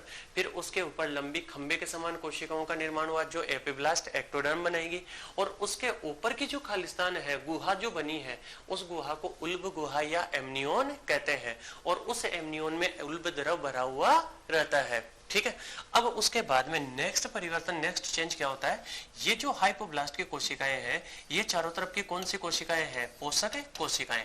अब ये जो पोषक कोशिकाएं हैं इनके सहारे सहारे हाइपोब्लास्ट की कोशिकाएं अंदर की ओर विभाजित होती है। अब ये हाइपोब्लास्ट की कोशिकाएं जैसे जैसे अंदर की ओर विभाजित होती रहेगी तो अब यहाँ पर अंदर की ओर एक गुहा का निर्माण हो जाएगा। अब ये जो अंदर की ओर गुहा बनी है इसी गुहा को कहते हैं प्राथमिक पीतक कोश। इस गुहा को क्या कहेंगे, प्राथमिक पीतक कोश कहते हैं। अब ये प्राथमिक पीतक कोश का निर्माण किसने करवा दिया, इससे हाइपोब्लास्ट की कोशिकाओं ने प्राथमिक पीतक कोश का निर्माण कर दिया। तो इस गैस्ट्रुलेशन के बाद में ये सारी की सारी प्रोसेस कब हो रही है? रोपण की क्रिया संपन्न होने के बाद। ये जो प्राथमिक पीतक कोश के बाहर की और ये जो पोषक कोशिकाएं हैं, इन पोषक कोशिकाओं और इस हाइपोब्लास्ट के कोशिकाओं के बीच में एक कोशिकाओं का निर्माण होता है। यानी ये जो कोशिकाएं हैं ये जो ट्रोफोब्लास्ट की जो कोशिकाएं हैं, ये कोशिकाएं अंदर की ओर विभाजित होती है और अंदर की ओर विभाजित होकर इस हाइपोब्लास्ट की कोशिकाओं और इन पोषक कोशिकाओं के बीच में कोशिकाओं की एक नई परत का निर्माण करती है। और जैसे ही कोशिकाओं की एक नई परत का निर्माण होगा तो इस प्राथमिक पीतक कोश का आकार छोटा हो जाएगा। तो अब जो नेक्स्ट डायग्राम हम बनाएंगे तो उस नेक्स्ट डायग्राम में हम क्या करने वाले हैं? उस डायग्राम में इनके नामांकन नहीं लिखेंगे। क्यों? क्योंकि नामांकन में अधिक समय व्यतीत हो जाता है। तो इस प्रकार से यहाँ पर सबसे पहले बाहर की ओर ये कोशिकाएं हो गई, कौन सी? पोषक कोशिकाएं। फिर पोषक कोशिकाओं के बाद में यहाँ पर ये जो अंदर की ओर कोशिकाएं हैं, ये अंदर की कोशिकाएं कौन सी हो गई? हाइपोब्लास्ट की कोशिकाएं। और ये हाइपोब्लास्ट की कोशिकाओं के अंदर की ओर ये छोटी हो गई कोशिकाएं और यहाँ पर ये प्राथमिक पीतक कोश का आकार छोटा हो जाता है। और इन दोनों परतों के बीच में इस प्रकार से यहाँ पर ये कोशिकाओं की नई परत या कोशिकाएं नई बन जाती है। अब इन नई कोशिकाओं का निर्माण किसने करवाया है? इन नई कोशिकाओं का निर्माण करवाया है इन पोषक कोशिकाओं ने अंदर की ओर विभाजित होकर। अब देखो यहाँ पर ये ऊपर की ओर कौन सी कोशिकाएं हैं? ये ऊपर की ओर कोशिकाएं हैं एपीब्लास्ट की कोशिकाएं। और इस एपीब्लास्ट से ऊपर की ओर यहाँ पर ये कौन सी गुहा उपस्थित है? ये ऊपर की ओर उपस्थित है एमनिओन। समझ में आ गई वाली बात? तो अब यहाँ पर ये कोशिकाओं की जो नई परत बनी है, इसी कोशिकाओं की नई परत को कहते हैं अतिरिक्त भ्रूणीय मेसोडर्म। क्या कहते हैं? अतिरिक्त भ्रूणीय मेसोडर्म। अतिरिक्त भ्रूणीय मेसोडर्म का निर्माण कर लेती है। अब ये जो अतिरिक्त भ्रूणीय मेसोडर्म बनी है, यही अतिरिक्त भ्रूणीय मेसोडर्म भविष्य में किसी भी स्तर का निर्माण, किसी भी अंग का निर्माण नहीं करती। इसी कारण इसको हम अतिरिक्त भ्रूणीय मेसोडर्म या एक्स्ट्रा एम्ब्रियोनिक मेसोडर्म कहते हैं। अब इसके बाद में देखो हुआ क्या है, यहाँ पर ये जो पोषक कोशिकाएं हैं, ये पोषक कोशिकाएं अंदर की ओर विभाजित होती है, जिससे इन हाइपोब्लास्ट की कोशिकाओं और इन पोषक कोशिकाओं के बीच में नई कोशिकाओं का निर्माण होता है। अब ये नई कोशिकाएं कौन सी है? अतिरिक्त भ्रूणीय मेसोडर्म, जो कि भविष्य में अंगों का निर्माण नहीं करते और अंगों के निर्माण में प्रयुक्त नहीं होने के कारण, अंगों के निर्माण में नहीं प्रयुक्त होती, निर्माण नहीं करती, इसी कारण इसको अतिरिक्त भ्रूणीय मेसोडर्म कहते हैं। अब सुनिएगा, उसके बाद में क्या होता है, ये जो अतिरिक्त भ्रूणीय मेसोडर्म बनी है, इसमें यूं छोटी छोटी गुहाएं बनना प्रारंभ हो जाती है। अब ये जब छोटी छोटी गुहाएं बनना प्रारंभ हो गई, तो ये गुहाएं जब मिलेगी तो इन गुहाओं के मिलते ही यहाँ पर जो कोशिकाएं हैं, वो कोशिकाएं कितने भागों में बढ़ जाएगी? 2 भागों में। तो अब अतिरिक्त भ्रूणीय मेसोडर्म की कोशिकाएं 2 भागों में विभक्त हो जाती है। उनमें से कुछ कोशिकाएं ऊपर की ओर चली जाती है और कुछ कोशिकाएं नीचे की ओर चली जाती है। तो इस प्रकार से अब अतिरिक्त भ्रूणीय मेसोडर्म का क्या हो जाएगा? विभाजन। और विभाजन होने के बाद में संरचना कैसी बन जाएगी वो ध्यान से देखिए। यहाँ पर सबसे पहले ये बाहर की ओर कौन है? पोषक कोशिकाएं। ठीक है, अब बाहर की ओर पोषक कोशिकाएं हैं, फिर उसके बाद में अंदर की ओर यहाँ पर क्या बन गई? ये गुहा का निर्माण हो गया। ठीक है, अब इस गुहा के बाहर की ओर भी कोशिकाएं हैं यहाँ पर, और इस गुहा के अंदर की ओर भी कोशिकाएं हैं यहाँ पर। ये कोशिकाएं कौन सी है? ये कोशिकाएं हैं अतिरिक्त भ्रूणीय मेसोडर्म की कोशिकाएं। यानी हमने पढ़ा है कि अतिरिक्त भ्रूणीय मेसोडर्म 2 भागों में विभक्त हो जाती है, एक तो अंदर की ओर और एक बाहर की ओर। अब इसके साथ में ही ये किसकी कोशिकाएं हैं? ये है पीतक कोश की कोशिकाएं। ठीक है, ये पीतक कोश की कोशिकाएं हो गई। और यहाँ पर ये है हाइपोब्लास्ट, और ये हाइपोब्लास्ट जो है, इसी हाइपोब्लास्ट से ऊपर की ओर कौन सी वाली परत हो जाएगी? एपीब्लास्ट। ठीक है, अब यहाँ पर हाइपोब्लास्ट से ऊपर ये कौन सी परत है? एपीब्लास्ट। और इस एपीब्लास्ट के ऊपर यहाँ पर ये एमनियोन या उल्ब गुहा उपस्थित है। सही है, तो अब यहाँ पर आप लोगों ने क्या देखा? यहाँ पर ये जो अतिरिक्त भ्रूणीय मेसोडर्म बनी है, इस अतिरिक्त भ्रूणीय मेसोडर्म में क्या हो जाता है? विपाटन। विपाटन से यहाँ पर एक खालिस्तान बन जाता है। इस खालिस्तान या इस गुहा को कहते हैं अतिरिक्त भ्रूणीय देह गुहा। अतिरिक्त भ्रूणीय देह गुहा। अब ये जो अतिरिक्त भ्रूणीय देह गुहा बन गई, इसी अतिरिक्त भ्रूणीय देह गुहा के बनने के कारण ये दो भागों में विभक्त हो जाती है। इसमें जो बाहर का भाग है वो बाहर का भाग है वित्तीय अतिरिक्त भ्रूणीय मेसोडर्म। ये कौन है? वित्तीय अतिरिक्त भ्रूणीय मेसोडर्म, वित्तीय अतिरिक्त भ्रूणीय मेसोडर्म, ठीक है, भ्रूणीय मेसोडर्म। और इसके अंदर का जो भाग है, ये अंदर का भाग है आंतरांग अतिरिक्त भ्रूणीय मेसोडर्म, आंतरांग अतिरिक्त भ्रूणीय मेसोडर्म। तो यहाँ पर कितने स्तर बन गए इन अतिरिक्त भ्रूणीय मेसोडर्म के? 2 स्तर। बाहर वाले स्तर तो कौन हो गया? वित्तीय अतिरिक्त भ्रूणीय मेसोडर्म। और अंदर वाले स्तर कौन सा हो गया? आंतरांग अतिरिक्त भ्रूणीय मेसोडर्म। और सबसे बाहर की जो परत है, वो सबसे बाहर की परत यहाँ पर देखो कौन सी है? ये सबसे बाहर की परत है ट्रोफोब्लास्ट। तो अब ये जो ट्रोफोब्लास्ट है, ध्यान से सुनिएगा, हमारा जो भ्रूण होता है उस भ्रूण के चारों तरफ 4 अतिरिक्त झिल्लियां पाई जाती हैं, जिनसे अंगों का निर्माण नहीं होता, लेकिन वो भ्रूण में श्वसन, पाचन, उत्सर्जन आदि उपापचय जो क्रियाएं होती है उन क्रियाओं में सहायक होती है। तो अब यहाँ पर ये जो ट्रोफोब्लास्ट और वित्तीय अतिरिक्त भ्रूणीय मेसोडर्म है, ये दोनों के दोनों मिलकर एक अतिरिक्त भ्रूणीय परत का निर्माण करवा लेती है, जिस परत को हम कहते हैं कोरियोन। आप लोगों ने ये नाम खूब सुना होगा, कोरियोन। तो ये बाह्य भ्रूणीय झिल्लियों का निर्माण कर लेती है, जिसको क्या कहेंगे? कोरियोन। इसी प्रकार से आंतरांग अतिरिक्त भ्रूणीय मेसोडर्म, और ये किसकी कोशिकाएं हैं? ये हाइपोब्लास्ट की कोशिकाएं हैं, जिसको हमने क्या कहा था? यॉर्क सैक सेल्स, ठीक है। अब ये हाइपोब्लास्ट की यॉर्क सैक सेल्स जो है, हाइपोब्लास्ट की जो सेल्स है, ये हाइपोब्लास्ट की कोशिकाएं और आंतरांग अतिरिक्त भ्रूणीय मेसोडर्म, ये भी दोनों मिलकर एक परत का निर्माण कर लेती है। और ये जो एक परत कहलाती है, इसी एक भ्रूणीय झिल्ली को कहते हैं यॉर्क सैक, ठीक है। तो यहाँ पर 2 भ्रूणीय झिल्लियों का निर्माण हो गया, यॉर्क सैक। याद रह जाएगी ये वाली बात। अब देखो यहाँ पर उसके बाद में अगर यदि हम बात करते हैं, समझ में तो आ गई ना ये इतने सी बात। अब यहाँ पर इस यॉर्क सैक का आकार क्या हो गया? छोटा। ये ऊपर वाली गुहा कौन सी है? एमनिओन है, ठीक है। अब इसके बाद में क्या होता है? ये सारी की सारी संरचनाओं का निर्माण होने के बाद में यहाँ पर ये जो कोरियोन की पोषक कोशिकाएं जो हैं, इन पोषक कोशिकाओं से इस प्रकार से उभार बनने लगते हैं। और ये जो अंगुलियों के समान उभार बन रहे हैं, इन अंगुलियों के समान उभारों को कहते हैं जरायु अंकुर। क्या कहते हैं? जरायु अंकुर, जरायु अंकुर।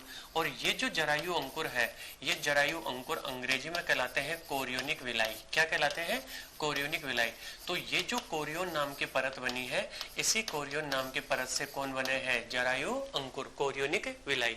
अब ये जो कोरियोनिक विलाई है, इन कोरियोनिक विलाई में देखो, ध्यान से सुनना, ये देख रहे हो तो यहाँ पर ये जो गुहा है, ये गुहा इस ऊपर वाले भाग में, एमनियोन वाले भाग में अनुपस्थित है।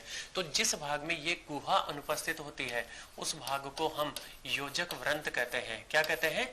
योजक व्रंत। तो ये कौन सा वाला भाग है? ये है योजक व्रंत, योजक व्रंत। तो योजक व्रंत वाले भाग में ये गुहा अनुपस्थित है। तो अब मानव में क्या होता है? बाकी सतह के सारे कोरियोनिक विलाई तो नष्ट हो जाते हैं, केवल कौन से कोरियोनिक विलाई बचे हुए रहते हैं? योजक व्रंत वाले कोरियोनिक विलाई बचे रहते हैं। और ये कोरियोनिक विलाई किसके साथ में जुड़ते हैं? ये जुड़ते हैं माता के गर्भाशय के उत्तक, माता के गर्भाशय के उत्तक। देखो यहाँ पर ये तो है परिवर्तनशील भ्रूण, और अब किसके साथ में जुड़ रहे हैं? माता के गर्भाशय के उत्तक। और ये दोनों के दोनों मिलकर, ये दोनों के दोनों मिलकर निर्माण करवा लेते हैं किसका? प्लेसेंटा का। नाम सुना होगा आप लोगों ने। किसका निर्माण करवा लेते हैं? प्लेसेंटा का। और उसी प्लेसेंटा को हम क्या कहते हैं? अपरा। तो ये दोनों मिलकर किसका निर्माण करवाते हैं? प्लेसेंटा या अपरा का निर्माण करते हैं। तो आप लोगों से पूछा जाए प्लेसेंटा या अपरा किस किस के बीच में होती है? प्लेसेंटा या अपरा माता और शिशु के बीच में योजक का कार्य करती है। और इसका निर्माण अकेली माता के उत्तकों से भी नहीं होता, इसका निर्माण माता और शिशु दोनों के उत्तकों से होता है। अब ये जो प्लेसेंटा होती है, इस प्लेसेंटा के कार्य भी लगते ही हाथ यहीं पर पढ़ लेते हैं। तो देखो ये किस किस के बीच में योजक है? योजक का कार्य करती है। किसके मध्य? माता और शिशु के मध्य, माता और परिवर्तनशील शिशु के मध्य, माता और शिशु के मध्य योजक का कार्य। अब देखो यहाँ पर जैसे ये गर्भाशय की भित्ति और इस गर्भाशय की भित्ति में ये जो उभार है, यही उभार किसका निर्माण हुआ? प्लेसेंटा का। अब प्लेसेंटा का निर्माण तो हो गया, अब इस प्लेसेंटा से बनती है अम्बिलिकल कॉर्ड, जिसको आप लोग आवरण भी कहते हैं और इसी को हम नाभि रज्जु भी कहते हैं। ठीक है, नाभि रज्जु। अब ये जो नाभि रज्जु है इसी को अम्बिलिकल कॉर्ड भी कहते हैं। और यहाँ पर ये किसका डेवलपमेंट हो रहा है? ये डेवलपमेंट हो रहा है एम्ब्रियो का। तो अब देखो ध्यान से सुनिएगा, ये जो बनने वाला एम्ब्रियो या भ्रूण है, इस भ्रूण को पोषक पदार्थ और ऑक्सीजन किससे मिलेगी? प्लेसेंटा से। तो यहाँ पर इसी प्लेसेंटा का कार्य क्या होगा? योजक का कार्य करती है, ऑक्सीजन एवं पोषक पदार्थों की सप्लाई, पोषक पदार्थों की आपूर्ति।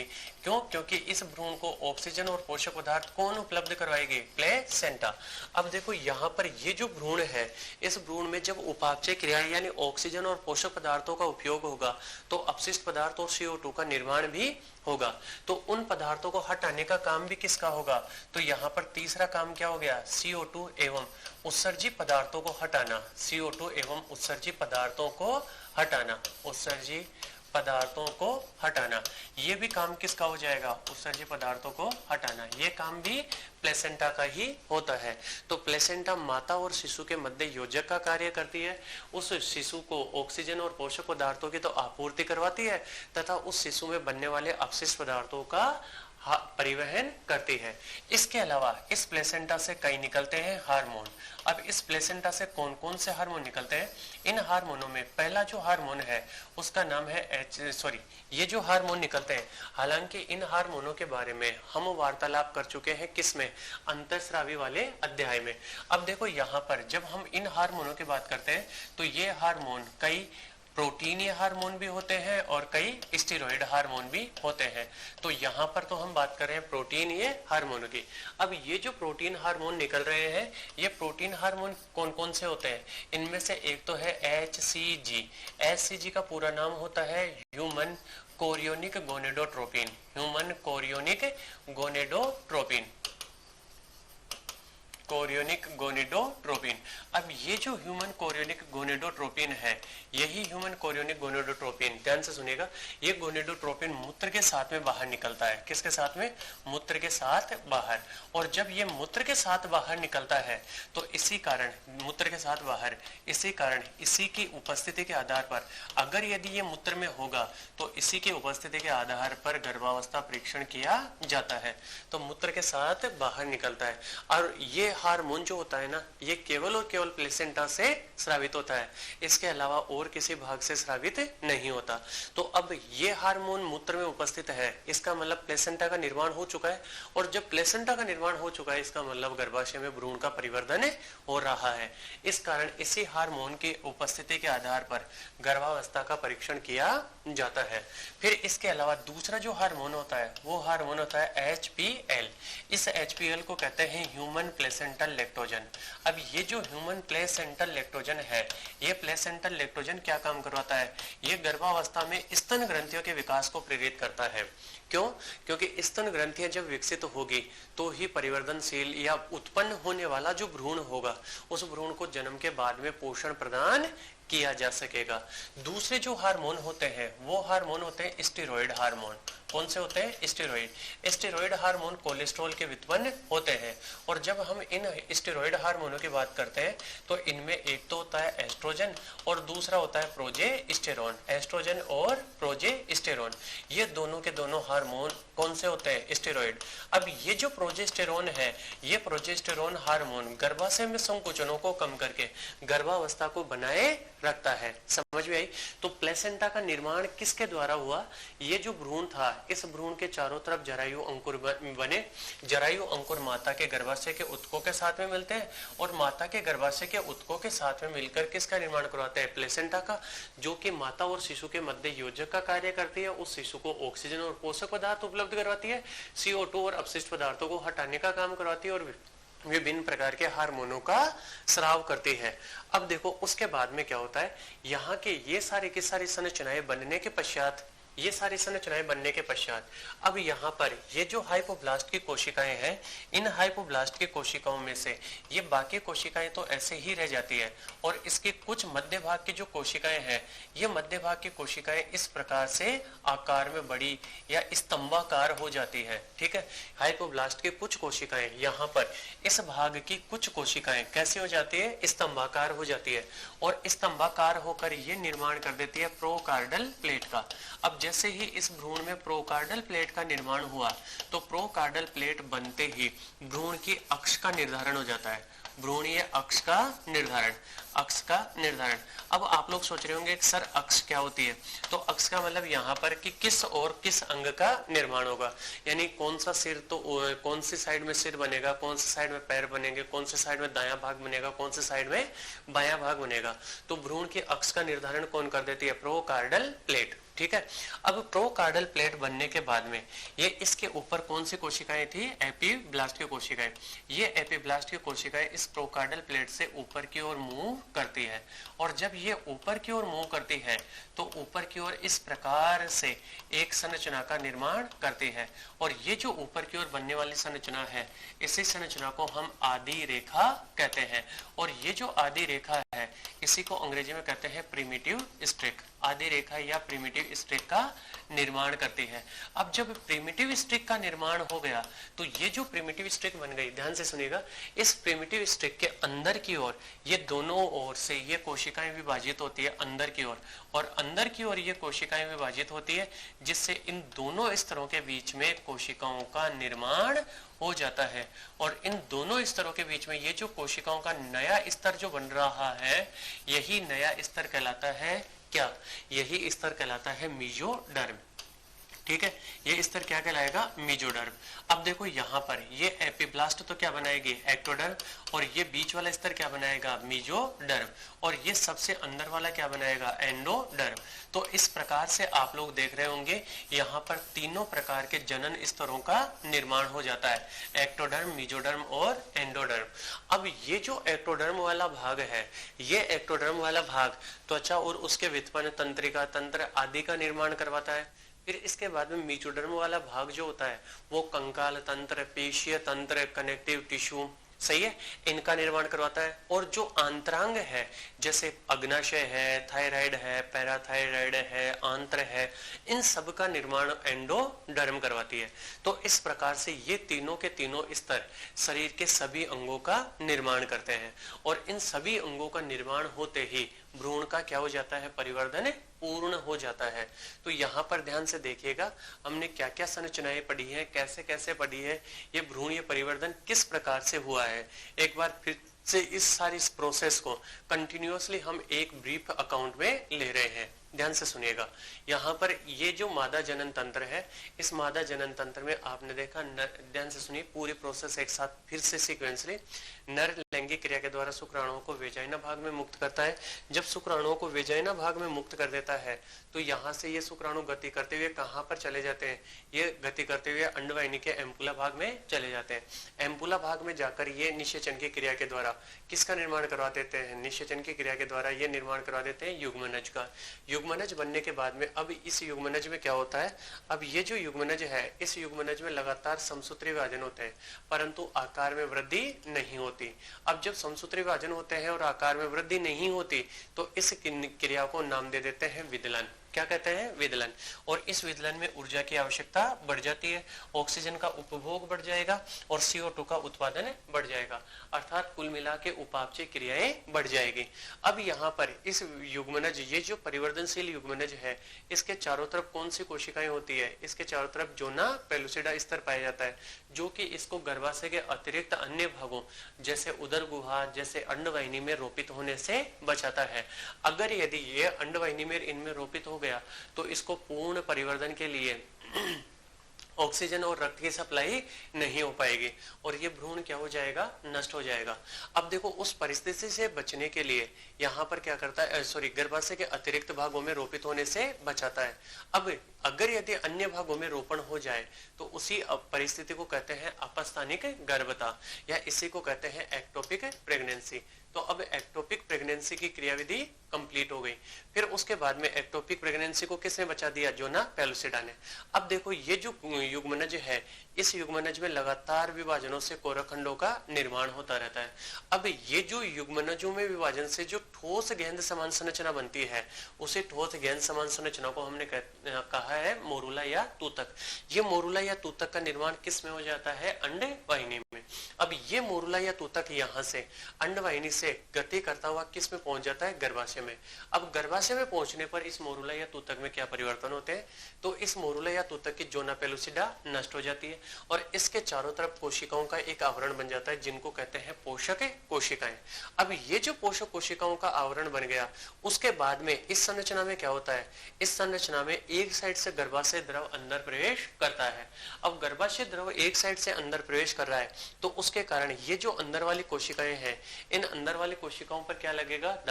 दाब लगेगा। तो ये कोशिकाएं एक किनारे की ओर इकट्ठा हो जाएगी और जब ये कोशिकाएं एक किनारे की ओर इकट्ठा हो जाएगी, तो एक किनारे की ओर इकट्ठा होकर आंतरिक कोशिका समूह इनर सेल मास का निर्माण कर लेती है।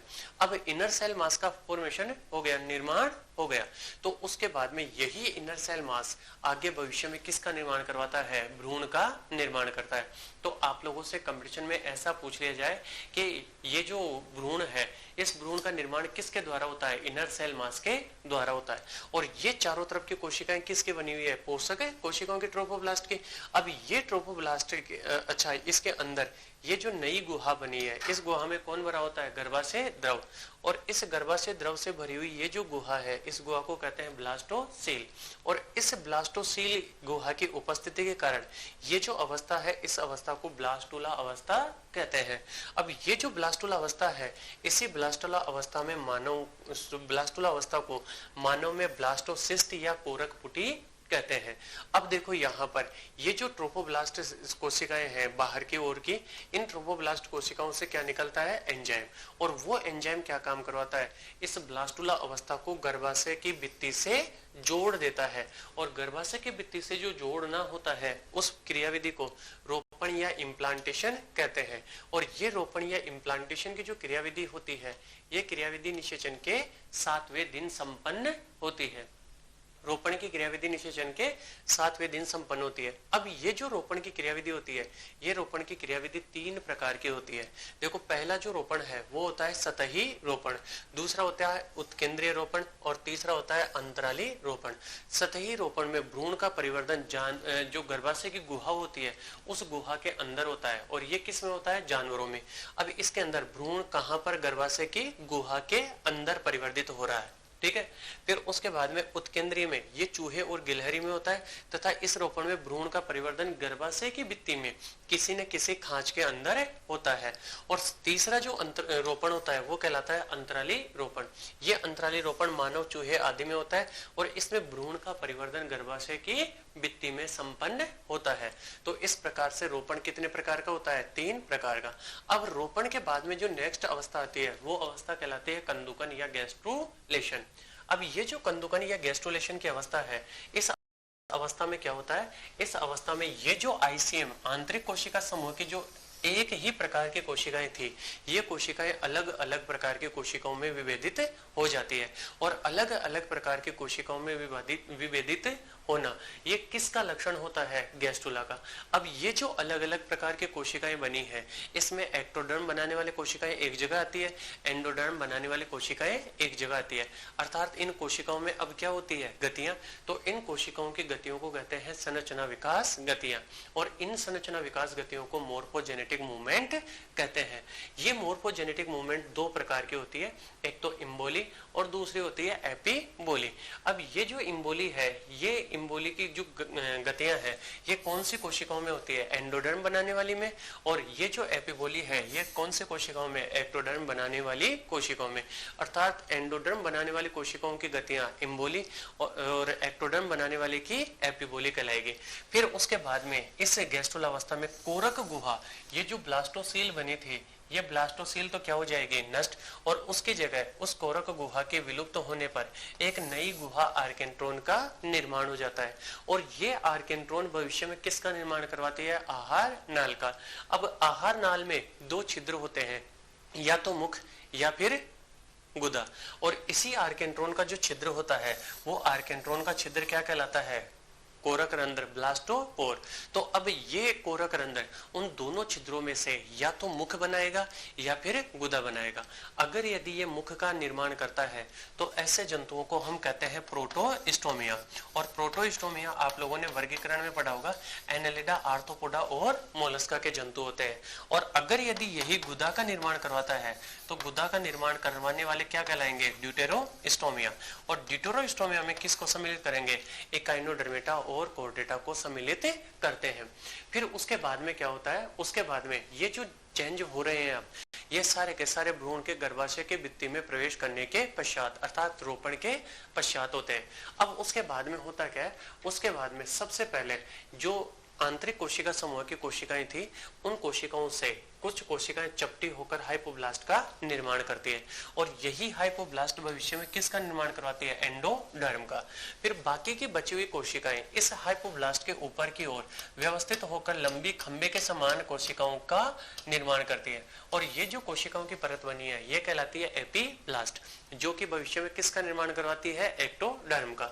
अब देखो यहाँ पर ये चारों तरफ कौन सी कोशिकाएं हैं? पोषक कोशिकाएं। अब ये हाइपोब्लास्ट की कोशिकाएं अंदर की ओर इन पोषक कोशिकाओं के साथ साथ अंदर की ओर विभाजित हो जाती है, जिससे एक गुहा प्राथमिक पित्तक कोश का निर्माण होता है। अब इसी प्रकार से एपिब्लास्ट और पोषक कोशिकाओं के बीच में भी एक गुहा का निर्माण हो जाता है। और ये जो इनके बीच में गुहा बनी है इसी गुहा को हम एमनियोन या उल्ब गुहा कहते हैं। इस उल्ब गुहा में उल्ब द्रव भरा हुआ होता है। ठीक है। अब उसके बाद में क्या होता है? उसके बाद में ये जो पोषक कोशिकाएं हैं ये पोषक कोशिकाएं इस हाइपोब्लास्ट की कोशिकाओं के बीच में यहाँ पर विभाजित होती है और यहाँ पर विभाजित होकर नई कोशिकाओं की एक परत का निर्माण करती है।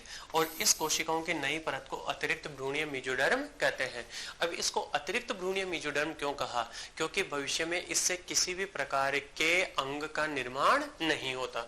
अब उसके बाद में क्या होता है? उसके बाद में ये जो अतिरिक्त भ्रूणीय मेसोडर्म है ये दो भागों में विभक्त हो जाती है। और दो भागों में विभक्त होकर जब इसमें स्प्लिटिंग यानी ये दूर की ओर गमन करती है तो उससे प्राथमिक पित्तक कोश का आकार साइज में क्या हो जाएगा? छोटा। तो अब यहाँ पर दोनों के बीच में जो गुहा बनी है उस गुहा को अतिरिक्त भ्रूणीय देह गुहा कहते हैं। अब ये अतिरिक्त भ्रूणीय देह गुहा पूरे में एक समान रूप से नहीं होती। आप देख रहे होंगे कि जो उल्ब गुहा वाला भाग है उस उल्ब गुहा वाले भाग में अतिरिक्त भ्रूणीय देह गुहा का निर्माण नहीं होता। तो जहां पर इस अतिरिक्त भ्रूणीय देह गुहा का निर्माण नहीं होता उसको योजक व्रंत या इसी को कनेक्टिव या कनेक्टिंग स्टाल्क, योजक व्रंत या कनेक्टिंग स्टाल्क कहते हैं। ठीक है। अब ये जो कनेक्टिंग स्टाल्क है, ध्यान समझ में आ गई ये वाली बात। अब इसमें जो दो परतें बनी है इसमें बाहरी परत तो कहलाती है अतिरिक्त भित्तीय अतिरिक्त भ्रूणीय मेसोडर्म और अंदर वाली परत आंतरांग अतिरिक्त भ्रूणीय मेसोडर्म कहलाती है। अब भित्तीय अतिरिक्त भ्रूणीय मेसोडर्म पोषक कोशिकाओं के साथ में मिलकर एक नई परत कोरियोन या जरायु का निर्माण करती है। कोरियोन या जरायु।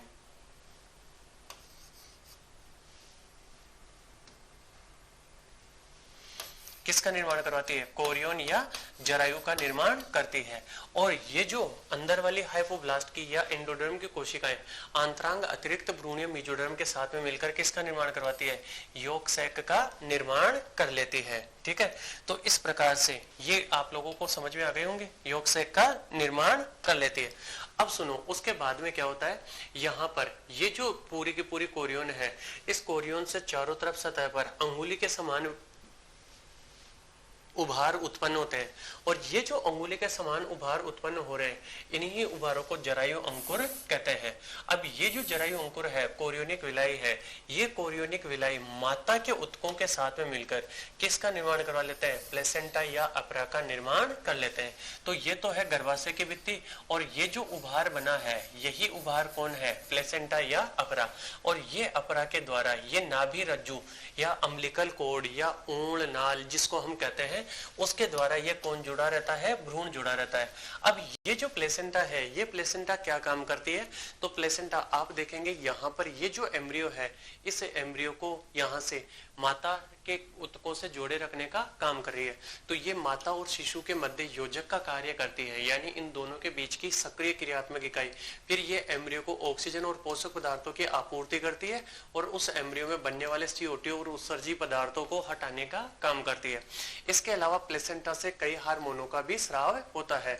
इनमें से प्रोटीनीय हार्मोन तो कौन कौन से हैं? HCG, human chorionic gonadotropin. ये हार्मोन मूत्र के साथ में शरीर से बाहर निकलता है। अगर यदि ये हार्मोन मूत्र में उपस्थित है, इट मीन्स वो महिला क्या होगी? गर्भवती होगी। क्यों? क्योंकि ये हार्मोन केवल और केवल किससे निकलता है? प्लेसेंटा से। और प्लेसेंटा उपस्थित है, इसका मतलब भ्रूण का परिवर्धन प्रारंभ हो चुका है। दूसरा हार्मोन है HPL। ये HPL ह्यूमन प्लेसेंटल लैक्टोजन कहलाता है, जो कि स्तन ग्रंथियों के विकास को प्रेरित करता है। अब ये सारे की सारी क्रियाविधि होने के साथ में यहाँ पर एक और हार्मोन भी निकलता है, जो आगे प्रसव की क्रिया में बताऊंगा, रिलैक्सिन, जो प्रसव में सहायता करवाता है। कैसे सहायता करवाएगा वो बाद में पढ़ेंगे हम। अब देखो यहाँ पर दूसरे हार्मोन होते हैं स्टेरॉइड हार्मोन। स्टेरॉइड हार्मोन कौन कौन से हैं? एस्ट्रोजन और प्रोजेस्टेरोन। अब ये जो प्रोजेस्टेरोन होता है, ये प्रोजेस्टेरोन गर्भाशय में संकुचनों को कम करके गर्भावस्था को बनाए रखता है।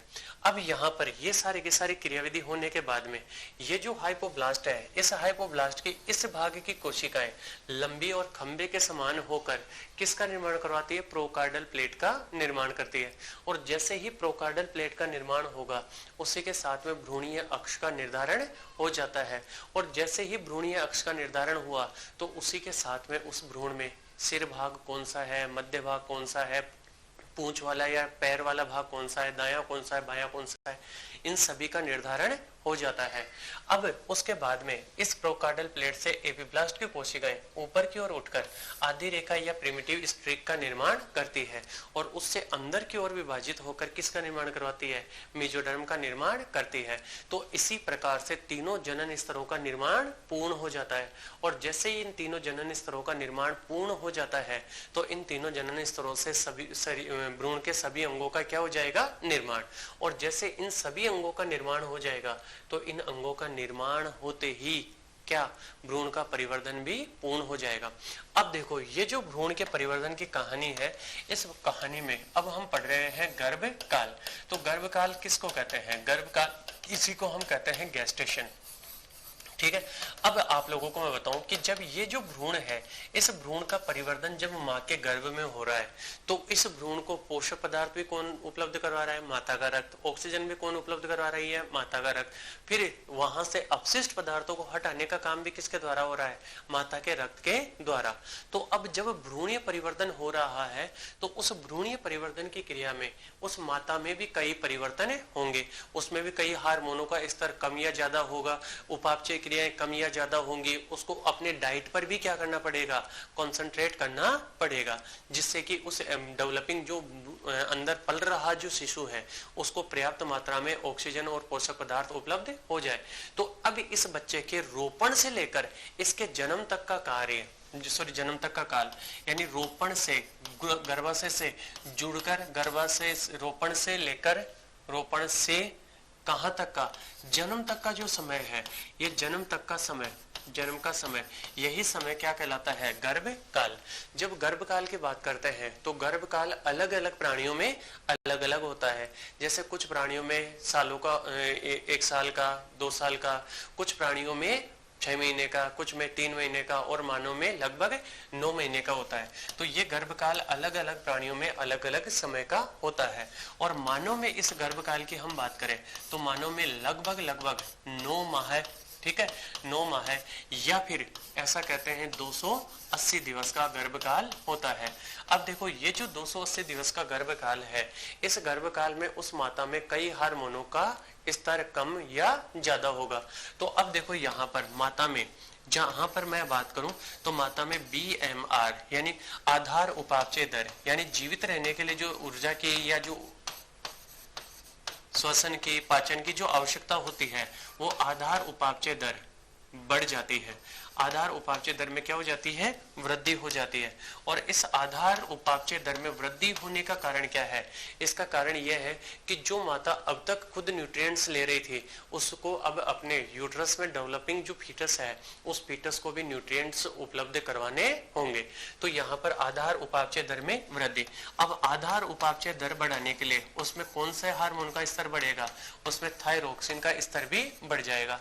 थायरोक्सिन का स्तर बढ़ने के साथ साथ उसमें हृदय की दर और इन परिस्थितियों से लड़ने के लिए उसमें एड्रेनलिन, जिसको हम विपरीत परिस्थिति या तनाव हार्मोन कहते हैं, इस एड्रेनलिन का स्तर भी अधिक होगा। समझ में आ गई ये वाली बात? अब इसमें भ्रूण को प्रॉपर मात्रा में निरंतर ऑक्सीजन मिले तो उसके लिए श्वसन दर, इसके अलावा उसमें हृदय दर, मादा में हृदय दर, ये दर भी क्या होगी? अधिक होगी। और इससे क्या होगा कि तेजी से उस भ्रूण को ऑक्सीजन और पोषक पदार्थों की तो सप्लाई हो पाएगी और वहां से अपशिष्ट पदार्थों को हटाया जा सकेगा। अब ये जो क्या गर्भावस्था होती है, इस गर्भावस्था में क्या माता में ही परिवर्तन हो रहे हैं? इस भ्रूण में भी तो परिवर्तन होंगे कि नहीं होंगे? तो अब देखो, गर्भावस्था का जब हम बात करते हैं प्रथम माह की, तो इस प्रथम माह के अंत तक, प्रथम माह के अंत में ध्यान से सुनिएगा, जब गर्भावस्था के प्रथम माह के अंत की बात करते हैं तो अंत तक हृदय का विकास पूर्ण हो जाता है। यानी जो बच्चा है उस बच्चे में हृदय का विकास पूर्ण हो जाता है और हृदय में धड़कन प्रारंभ हो जाती है, हार्ट बीट प्रारंभ। अब ये जो हार्ट बीट उस बच्चे में आ रही है, इस हार्ट बीट को स्टेथोस्कोप की सहायता से सुना जा सकता है। तो यहाँ पर स्टेथोस्कोप की सहायता से सुनने के लिए उस बच्चे में किसका डेवलपमेंट हो चुका है? हार्ट बीट का डेवलपमेंट हो चुका है। ठीक है। फिर उसके बाद में जब हम बात करते हैं दूसरे माह की, तो दूसरे माह तक उस बच्चे में अंगुलियों का विकास हो जाता है। अंगुली और हाथ पैरों का विकास, अंगुली और हाथ पैर यानी अंगों का, उपांगों का, हाथ पैरों का विकास हो जाता है। अंगुलियों और हाथ पैरों का विकास हो जाएगा। ठीक है। फिर उसके बाद में तीसरे माह तक अगर यदि हम बात करते हैं तो तीसरे माह तक सभी महत्वपूर्ण अंगों का विकास पूर्ण हो जाता है, जिसमें जनन अंग और अन्य जितने भी अंग होते हैं उन सभी मुख्य अंगों का, सभी अंगों का विकास पूर्ण, सभी अंगों का विकास पूर्ण हो जाएगा। कौन से माह तक? तीसरे माह के अंत तक विकास पूर्ण। फिर तीसरे माह के बाद में जब हम बात करते हैं पांचवें माह तक, ठीक है, तो पांचवें माह के अंत तक, ध्यान से सुनिएगा, पांचवें माह तक भ्रूण में आ जाती है गतिशीलता। यानी जो भ्रूण अब तक अगतिशील था वो भ्रूण में अब क्या आ जाएगी? गतिशीलता आ जाती है। यानी वो गति करना प्रारंभ कर देता है तथा उसके सिर पर गतिशीलता प्रारंभ तथा सिर पर बालों का विकास हो जाता है। सिर पर बालों का विकास, सिर पर बालों का विकास प्रारंभ। ठीक है, बालों का विकास हो जाएगा। ये सारे के सारी दो बातें हो गई। ठीक है। फिर उसके बाद में जब हम बात करते हैं छठे माह की, तो छठे माह के जब अंत की हम बात करते हैं तो छठे माह में यहाँ पर ये जो भ्रूण है, इस भ्रूण में दोनों जो पलकें हैं, आईलिड्स जो है, आईलिड्स पलकें, ये पलकें दोनों अब तक जुड़ी होती है। ये पलकें एक दूसरे से क्या हो जाती है? अलग हो जाती है। पलकें अलग, यानी अब तक ये दोनों पलकें एक दूसरे से जुड़ी होती है और छठे माह तक ये पलकें अलग हो जाती है। और इसके संपूर्ण शरीर पर, संपूर्ण शरीर पर कौन आ जाते हैं? संपूर्ण शरीर पर बालों का विकास हो जाता है। शरीर पर बालों का विकास। ठीक है। ये सारी की सारी घटना संपन्न हो जाती है। कौन से माह में? छठे माह में। और फिर उसके बाद में अगर यदि हम बात करें नौवें माह के, तो नौवां जब माह आता है तो इसमें संपूर्ण विकास पूर्ण हो जाता है। अब जब शिशु का विकास पूर्ण हो गया, संपूर्ण विकास पूर्ण, ठीक है, अब यहाँ पर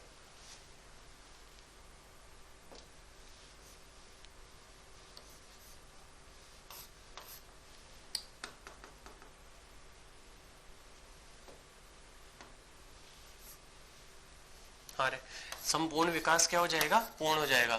और जब इसका संपूर्ण विकास पूर्ण हो जाएगा तो फिर उसके बाद में इस पूर्ण विकसित शिशु का क्या हो जाएगा? जन्म हो जाएगा। और इस पूर्ण विकसित शिशु के जो जन्म की क्रियाविधि होती है, उस जन्म की क्रियाविधि को हम प्रसव कहते हैं। तो इस प्रकार से आप लोग देख रहे होंगे कि एक बच्चे के विकास के समय उस माता में भी परिवर्तन होते हैं तो बच्चे में भी परिवर्तन होते हैं। और इसके भ्रूणीय परिवर्तन के समय कौन कौन सी अवस्थाएं आती है? सबसे पहले निषेचन, निषेचन के बाद में युग्मनज निर्माण, युग्मनज में विदलन, विदलन के बाद में मोरुला निर्माण, मोरुला से ब्लास्टुला, ब्लास्टुला से गैस्टुला और गैस्टुला के बाद में संरचना विकास विकास गतियों से तीनों जनन स्तरों का निर्माण और जनन स्तरों से विभिन्न अंगों के निर्माण और विभिन्न अंगों के निर्माण के साथ में ही 9वें माह में भ्रूण का संपूर्ण विकास पूर्ण हो जाता है। और जब विकास पूर्ण हो जाता है तो उसके पश्चात उस पूर्ण विकसित शिशु के मां के गर्भ से बाहर आने की जो क्रिया, वही क्रिया कहलाती है प्रसव। तो अब हम आगे पढ़ने वाले हैं प्रसव की क्रियाविधि।